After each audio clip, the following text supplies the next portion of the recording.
Okey, hello semua. Semua tingkatan 5, selamat kembali ke kelas mingguan kita. Okey, hari ini kita akan sambung bab 5. Okey, mari kita ingat semula apa yang kita sudah belajar minggu lepas. Kita sudah belajar tekanan. Okey, untuk minggu ini kita akan sambungkan tekanan dalam konsep hidrolik. Okey, apa maksud hidrolik? Okey, jika tekanan, kita sudah belajar tekanan minggu lepas, tetapi kita hanya aplikasikan mereka dalam pepejal. Macam pisau pepejal, paku adalah pepejal, tayar, kasut salji, semua tu pepejal.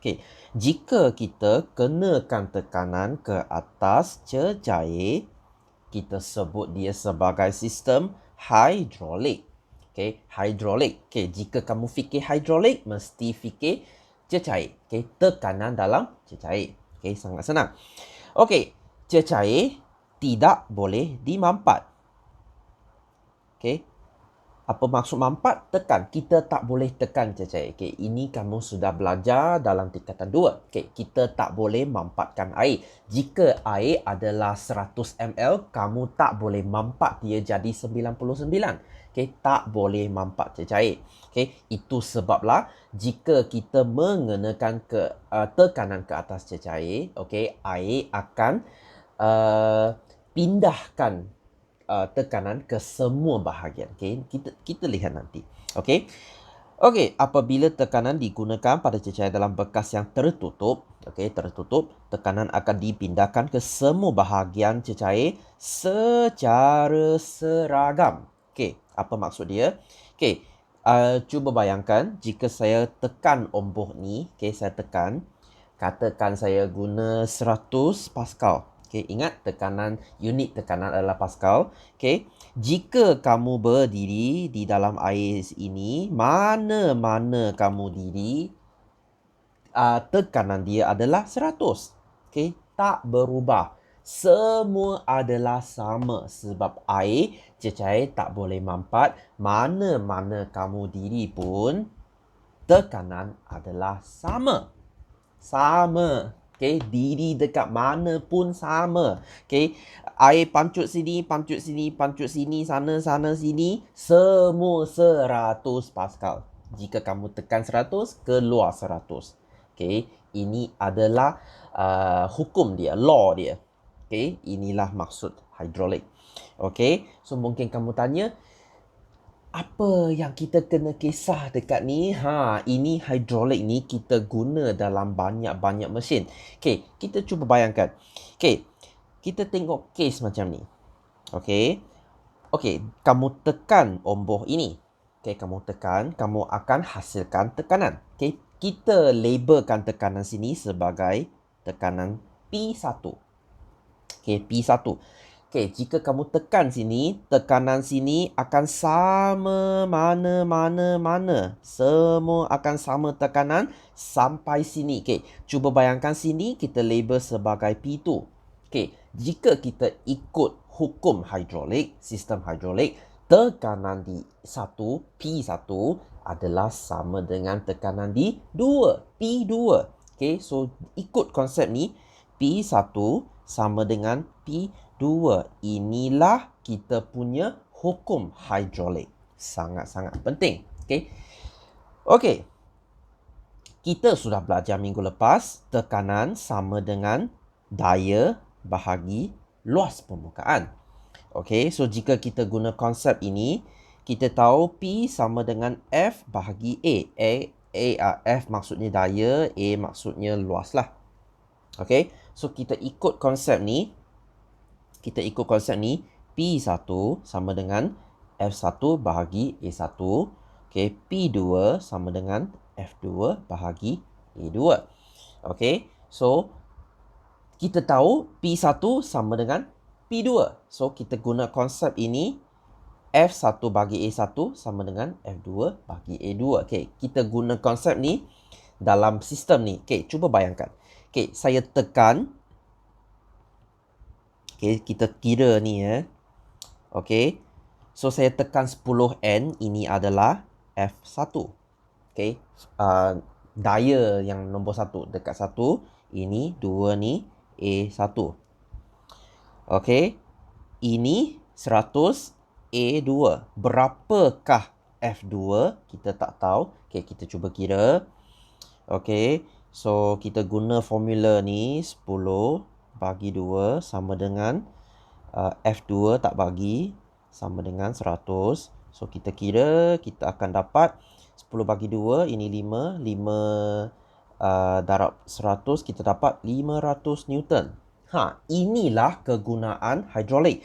Saya guna 10 Newton. Okay, 10 Newton ni 1 kg. Saya tekan 1 kg, saya boleh angkat 500 Newton sama dengan 50 kg. Saya tekan 1 kg, saya boleh naikkan kamu. Okay, katakan kamu 50 lah. Okay, perempuan rasanya 50. Inilah hebat dia. Saya tekan 1 kg, saya boleh angkat berat yang 5 kali ganda. 5 times. Okay, 5 kali ganda. Okay, kita guna benda ni dalam jack hidrolik. Okay, apa tu jack hidrolik? Jika kamu pergi baiki kereta, dia nak naikkan kamu punya kereta kan? Okay, dia akan masukkan satu jack, lepas tu dia akan tekan. Okay, kereta kamu akan naik. Itulah konsep dia. Saya tekan dengan daya yang rendah, katakan 10 Newton. Saya angkat dengan daya yang kuat, katakan 500 Newton. Inilah konsep kita guna dalam jack hidrolik. Okay, mana lagi kita guna dalam brake. Okay, brake kereta. Okay, kita tekan brake dengan katakan 1 kg punya daya, tapi dekat roda, okay, roda yang sedang pusing, dia kenakan 500-600 kg daya untuk hentikan kereta. Sebab kereta kamu 1000 lebih kg. Okay, dia setiap roda dia kena ada 300-400 kg daya untuk hentikan kereta. Okay, itulah kehebatan hidrolik. Okay, kita guna cecair untuk pindahkan tekanan ke tempat lain. Okay, so kita tengok contoh. Okay, ini bahagian ni sebenarnya dia sangat mudah. Okay, satu formula saja. Okay, so sistem hidrolik mempunyai 2 piston. Okay, 2 ombor lah. Okay, luas 2 cm. Ni soalan sama lah. Okay, sama dengan sini. Okay, A1, A2. Okay, jika daya guna adalah 10, ini F1. Okay, F2 kita tak tahu. So, kita sudah buat tadi. Okay, satu lagi, saya suka buat benda ni. Saya suka labelkan setiap nombor. Apa maksud mereka. Okay, supaya nanti kamu nak substitute, kamu nak masukkan dalam formula, senang untuk kamu tak keliru. Okay, sangat penting. Okay, ini tabiat saya suka label. Okay, sama dengan saya kalau saya buat AdMath, saya pun buat benda sama. Okay, so kita habis hidrolik. Okay, maaf. Okay, kita habis hidrolik. Okay, sekarang kita masuk prinsip Archimedes. Okay, ini adalah kenderaan di air. Okay, jika kamu nampak Archimedes, kamu akan tahu inilah berkaitan dengan daya apungan.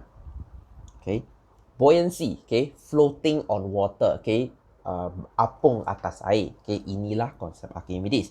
Okay, Archimedes kata, okay, kejap okay, kita tengok eksperimen ini. Okay, katakan ini batu. Okay, batu ni, jika saya timbang batu ni, saya dapat 7 Newton. Okay, lepas tu saya rendam dalam air. Okay, jika kamu pergi renang, kamu terjun dalam air, kamu akan rasa kamu lebih ringan. Kan? Okay, lebih ringan. Sama kes dengan sini. Jika saya rendam dalam air, saya dapat 5 Newton saja. Okay, 2 Newton ni sudah hilang. Okay, berat yang sudah hilang ni, kita sebut dia daya apungan. Okay, atau nama lain, daya tuja ke atas. Okay, daya tuja ke atas. Tuja maksudnya tolak lah. Okay, maksudnya kalau saya 7 Newton, saya lompat ke dalam air, saya jadi 5 Newton, 2 sudah hilang, 2 pergi mana? Air yang tolak saya. Okay, saya tolak 7, air tolak 2, so saya dapat 5. Okay, saya untung RM7, saya bayar RM2, saya ada lagi RM5. Dua tu saya sudah hilangkan, saya sudah habiskan duit. Sama kes macam ni. Okay, yang dua tu kita sebut daya apungan atau daya tujah ke atas. Sini tak tulis. Okay, dalam peperiksaan tulis yang mana? Sama. Daya apungan sama dengan daya tujah ke atas. Saya tulis daya apungan sebab dia lebih senang untuk kita faham. Okay, so ada satu lagi kita nak tengok. Okay. Jika kita timbang air yang batu tolak keluar ni, kita akan dapat 2 Newton. Hebat kan? Okay. So, Archimedes kata, berapa air yang kita sudah tolak, berapa berat air kita sudah tolak, berapalah air akan tolak kamu balik. Okay. Katakan macam kes batu ni dia tolak 2 Newton air. Jika saya masukkan batu, dia tolak. Okay, dia akan tolak 2 Newton air. So, air akan tolak balik dia 2. Sama konsep. Okay, so untuk Archimedes, prinsip Archimedes, dia kata daya tujah ke atas, berapa air tolak saya sama dengan pengurangan berat, okay, atau sama dengan berat air yang disesarkan. Air disesarkan, sesar maksudnya tolak. Okay, berapa air saya tolak, air tolak balik. Okay, so itulah konsep dia. Itulah konsep Archimedes. Okay, katakan kamu 70 kg, kamu lompat dalam air, kamu akan tolak 10 kg air. Kamu tolak 10 kg air. So, air akan tolak balik kamu 10. So, 70 tolak 10, kamu akan jadi 60. Sebab itulah jika kamu lompat ke dalam air, kamu rasa ringan. Sebab macam 10 kilo sudah hilang.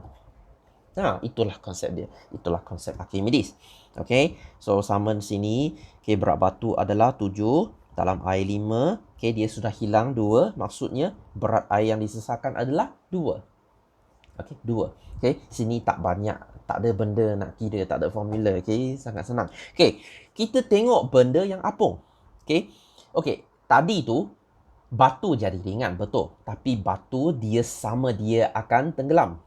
Okay, batu akan tenggelam. Betul, dia akan jadi ringan, tapi dia juga akan tenggelam. Sama macam manusia, jika kamu lompat ke dalam air, okay, kamu akan jadi ringan, betul. Tapi kamu masih akan tenggelam. Okay, kamu bukan ikan. Okay, kita tengok yang apung. Okay, untuk kamu apung di atas air, okay, if you want to float on water, kamu nak apung dekat atas air, inilah formula dia. Daya tujah atau daya apungan mesti sama dengan berat. Okay, tadi kita tengok kes tadi. Batu tu 7. Air tolak 2. Dia masih akan ke bawah 5. Okay, dia akan masih ke bawah 5. Untuk kamu terapung, okay, kalau kamu tak nak tenggelam bawah air, kamu nak apung, okay, kamu mesti jadi macam ni. Okay, katakan kotak ni, dia 7 Newton. Air tolak balik dia 7. 7 tolak 7, kosong.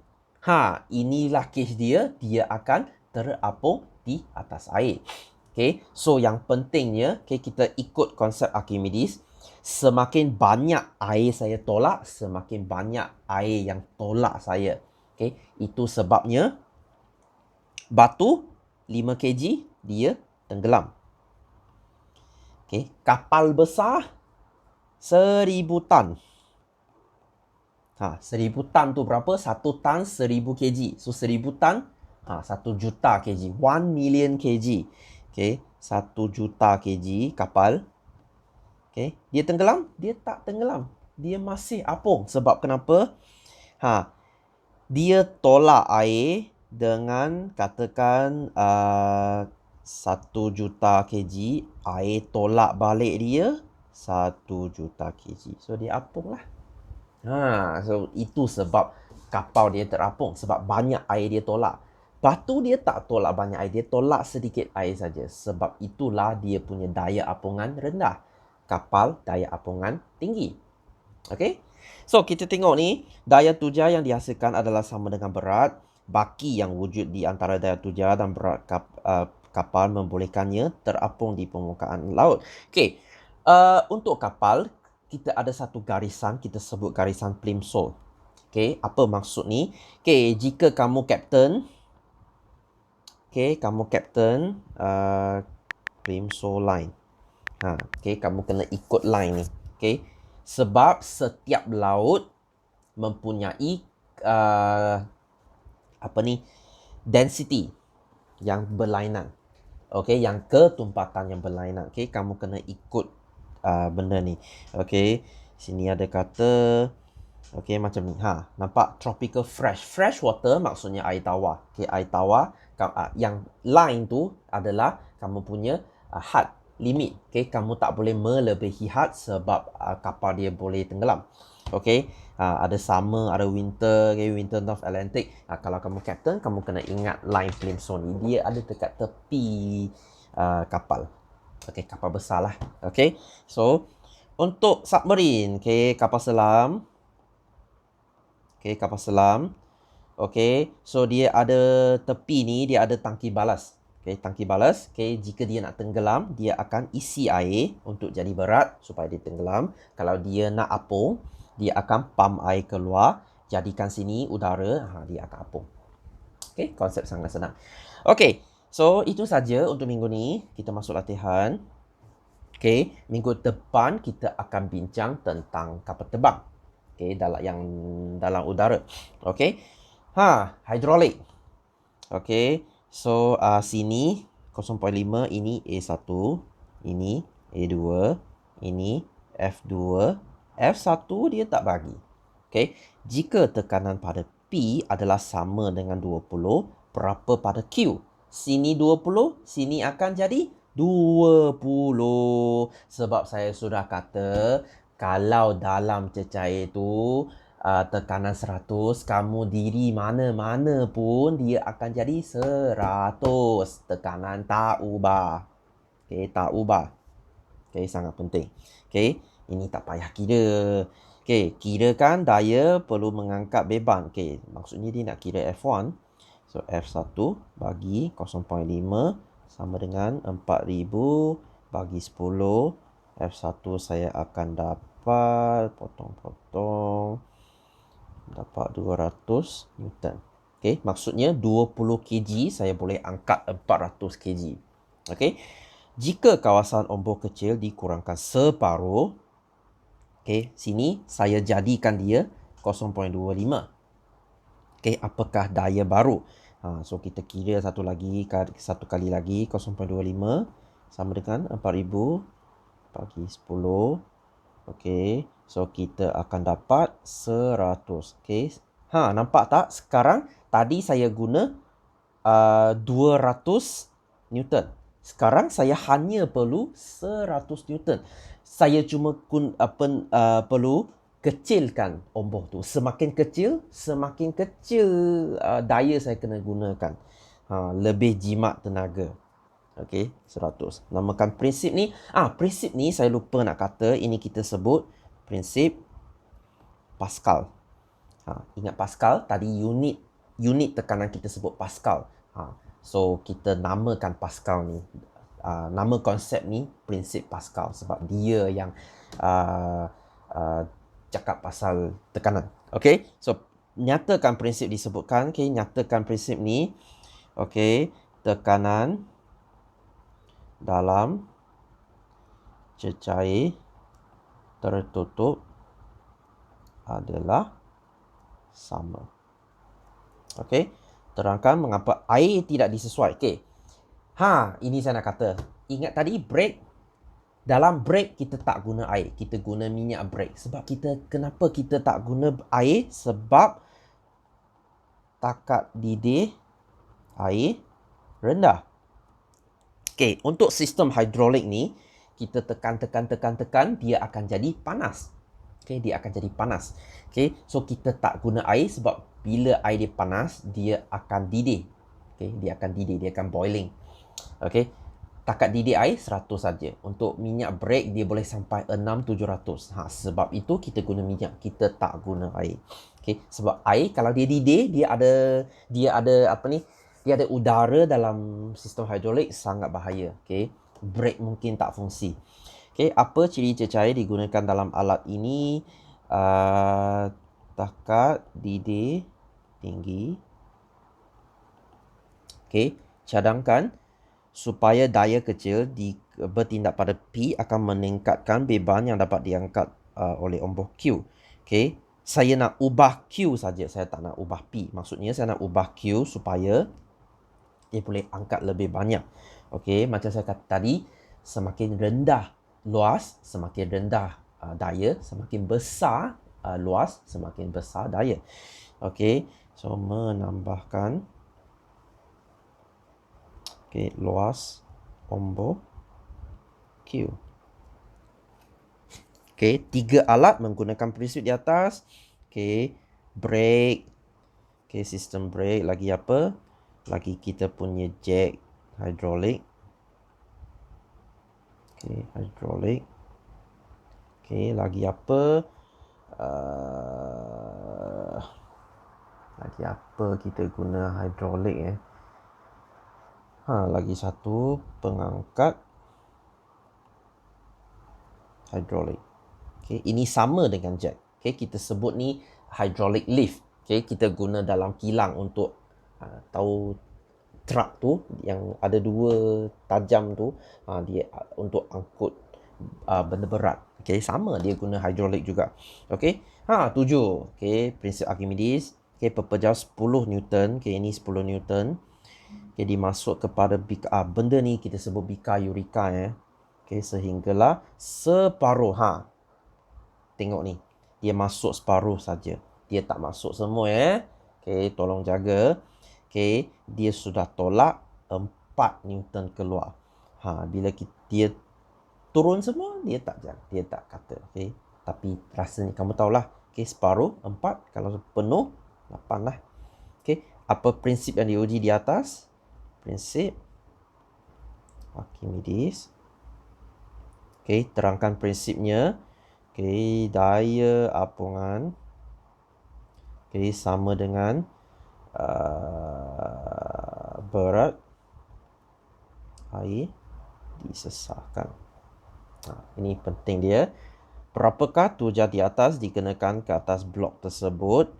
Okay, ini 4. Dia nak tanya yang ni. Berapa jisim pada spring? Okay, so 10 tolak 4, kamu dapat 6. Okay, maksudnya sini akan tunjuk 6. Sebab 4 sudah hilang. Okay, blok itu kemudian diturun sehingga ia rendam sepenuhnya. Kemudian ia tali dipotong. Berapa tujahan blok tu sebelum tali dipotong? Okay, kamu akan dapat 8. Apa berlaku apabila tali dipotong? Okay, blok tu akan tenggelam. Okay, dia akan tenggelam. Okay, macam mana saya tahu? Sebab ini dia 10. Dia naik 8 saja. So turun 10, naik 8, dia ada juga lagi 2. Dia akan tenggelam ke bawah. Okay. Kalau dia tak nak tenggelam, ini kena jadi kosong. Okay, ini kena jadi kosong. Okay, jika minyak digunakan bukan air, apa akan menjadi jawapannya pada B? Ini soalan yang sangat bagus. Okay, siapa lebih berat? Minyak ke air? Okay, air lebih berat. Okay, sebab ketumpatan air lebih tinggi. Okay, kalau kamu ingat, ketumpatan air 1. Ketumpatan minyak 0.8. Itu sebablah air dengan minyak akan apung dekat atas. Okay, so kalau untuk air dia dapat tolak 8 Newton, untuk minyak mungkin dia dapat tolak 6.4 Newton saja. Okay, so daya apungan dia lebih rendah. Okay, daya apungan lebih rendah. Okay, so bacaan spring lebih tinggi. Tadi 10 tolak 8. Sekarang 10 tolak 6.4. Kamu akan dapat 3.6. Okay? Harap faham Okay? So, jelaskan jawapan sebab daya bukan ni minyak kurang tempat daripada air. Okay, daya apungan lebih rendah. Okay, Bagaimana pula kapal diperbuat daripada besi boleh terapung di atas air? Macam saya kata tadi, kenapa kapal yang 1000 tan boleh apung? Sebab daya apungan sama dengan berat kapal. Okey? Janji sama. Tak berapa berat pun tak kisah. Okey? Macam kamu kata kamu 70 kg, boleh kamu terbang? Tak boleh. Kamu tengok kapal terbang 200 tan dia pun boleh terbang. Itu sebabnya. Okey. So kapal selam, apa bahagian X? Okey, ini tangki balas. Okey. Namakan tujuan naik bertindak ke atas kapal selam. Okey. Ini kita sebut daya apungan. Okay, kapal selam mempunyai bentuk larus. Apa kelebihan bentuk ni? Bentuk larus maksudnya kalau kita tengok dekat atas, bentuk dia macam ni. Dia macam peluru. Bulat. Okay, dia bukan macam ni. Okay, tak ada bulat macam ni. Sebab kenapa? Sebab senang untuk dia jalan dalam air.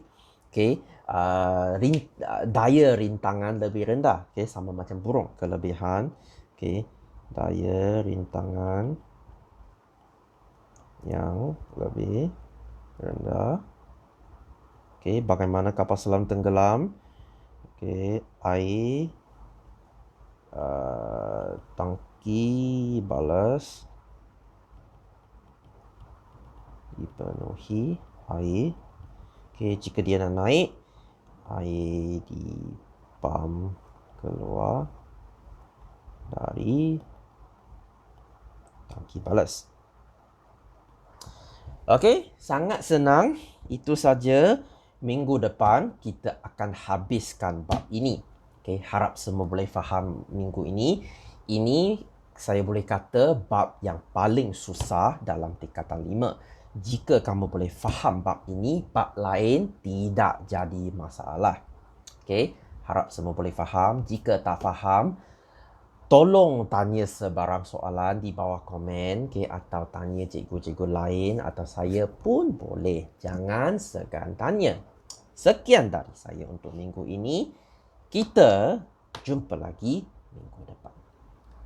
Bye-bye.